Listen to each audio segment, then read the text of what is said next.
Vergil, Prima Eclogae, Episode 17. Hinc alta sub pacanet frondator ad aurdras, nec tamen in terdrea draucae tua curdra palumbes, nec gemera eria casabit tur ab ulmo. These are the final 3 lines of this portion of the speech of Meliboeus the shepherd to his friend Tityrus. And here, in fact, we have the phenomenon of Elysian. In Latin poetry, when one word ends with a vowel or an M, and the next word begins with a vowel or an H, then this phenomenon of Elysian, the dropping of a syllable, can occur.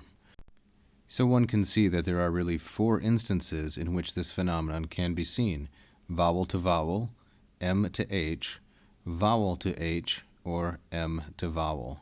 Here we have one word ending with a vowel, the E, and the next word beginning with an A. Here, then, alta sub rupe, underneath the tall cliff, the tall rock, alta is long, the scansion reveals that, and whenever the first declension has a long A as its final syllable, we know then that it is ablative. As ablative, it modifies rupe, which is a 3rd declension ablative from the noun rupes.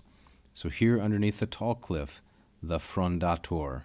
This is the man who lives in the woods, the woodsman, some translations take it. The woodsman sings, conet. This actually is the future tense of the verb cono, conera, 3rd conjugation.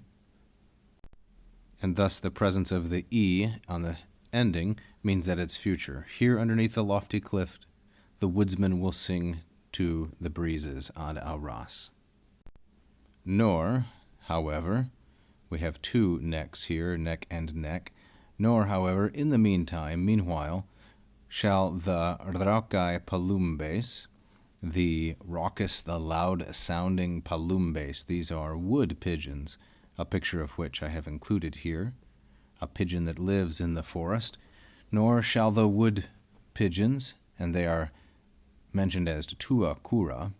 Tuacura is feminine singular and nominative, while palumbes is feminine plural and nominative. Now, tuacura does not modify palumbes because nouns don't modify one another. The phenomenon that we see here then is apposition, in which one noun restates another noun, like saying Cicero, proper noun, my friend, common noun. Both are nouns. And the only relationship that must be observed when it comes to apposition is, the only correspondence is, the case. Gender need not be observed, nor does number. And this is an instance in which the numbers differ. Palumbes, plural, cura, singular. But case must always be observed.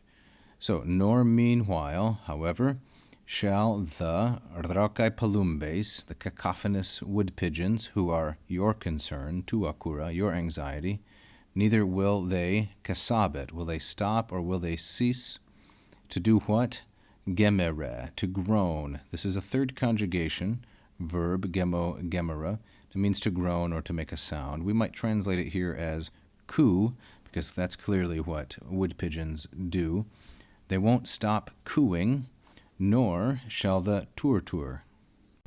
And the turtur is, as one might guess, a turtle dove, a relative of the wood pigeon. The turtle dove will not stop cooing either, gemere.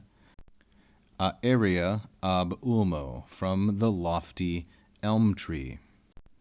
Aeria is a feminine singular and ablative from this word aerius, spelled like this with a diaeresis to show that this is not a diphthong and derived from the Greek. And this means filled with air, lofty, tall, something like that. And it is modifying the ablative noun ulmo. Ulmus is the nominative. Almost all trees in Latin are feminine, as is this one, from the lofty elm tree. Finally, this verb casabit has 2 subjects, palumbes and turtur.